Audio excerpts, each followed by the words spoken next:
Are all religions the same? Interesting question, right? Especially given that we live in some ways, an increasingly religious age. The last UK census showed that the number of different religions here in the UK is growing all the time. So we now don't just have Christians, we have Christians and Muslims and Buddhists and Hindus and Jews and Sikhs, and the list goes on and on. And the same is true of our organisations. Probably you are going to have in the police, you will have colleagues who are Christian, colleagues who are Muslim, colleagues who are Sikh, Jewish, Buddhist, colleagues who are secular, whole range of different beliefs out there. Beliefs that really matter to people too, because religion forms part of your colleague's identity. So how do we navigate this world of diversity?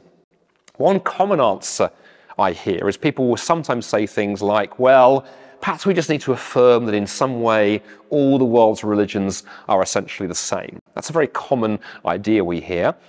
Problem is, it's a myth. It is, I'm afraid, total nonsense. It's a bit like, actually, if I was to say to you, did you know that actually all the world's booksellers are actually involved in a great big con? That you don't need to buy lots of books because every book in the world is actually essentially the same.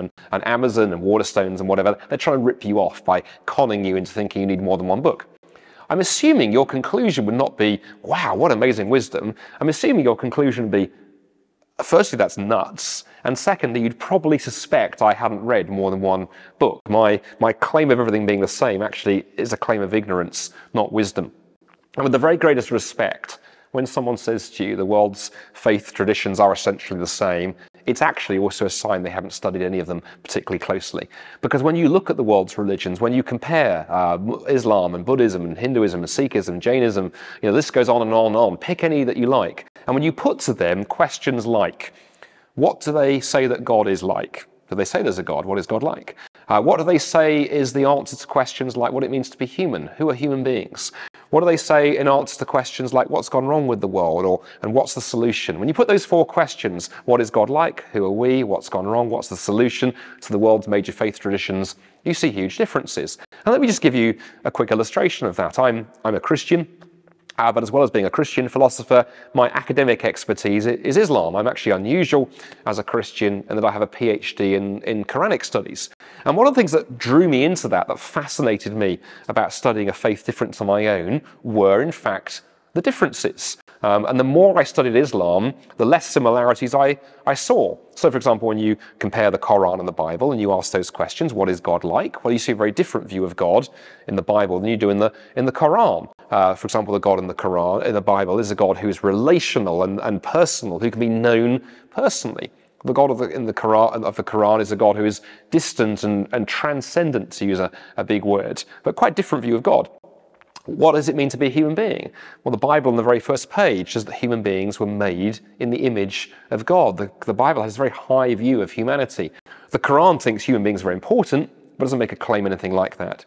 What's gone wrong with the world? The Quran would say what's gone wrong with the world is God has given us a set of commands and he wants us to behave a certain way. We haven't behaved appropriately and that's what's wrong. The Bible would say no, it's something much deeper actually. We are in deep rebellion with God and the relationship with him that we were designed for has been utterly fractured and damaged.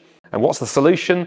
Islam, the Quran would say, well, the solution is obedience. Keep obeying, more commands, work hard enough, you can kind of earn merit and pay back the damage that you've done for disobedience. The Bible would say, actually, the gap between us and God is so great that we can't bridge it on our own. What we need is a rescuer, and that's what Jesus is all about. Now, mention of Jesus is interesting because Jesus said some things on this question of religious diversity. And in particular, Jesus on one occasion said, I am the way, the truth, and the life. No one comes to God except through me. Now, our reaction to that might be, my word, how outrageously exclusive to say that it's Jesus, to say that it's your way or the highway.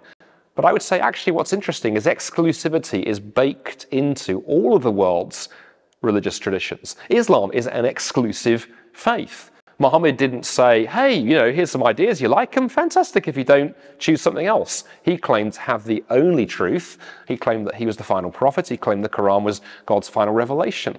The Buddha, when he was alive, said some incredibly critical things about Hinduism. He criticized other faiths and said they were wrong. And by the way, if you're listening to this thinking, well, this is lovely, I'm an atheist, none of this applies. If you're an atheist, you of course happen to be committed to the idea that every other religious person on the planet is wrong and that your idea that there is no God is the ultimate truth. You can't avoid exclusivity because truth by its very nature is exclusive. 2 + 2 is 4. It isn't an infinite number of other possibilities.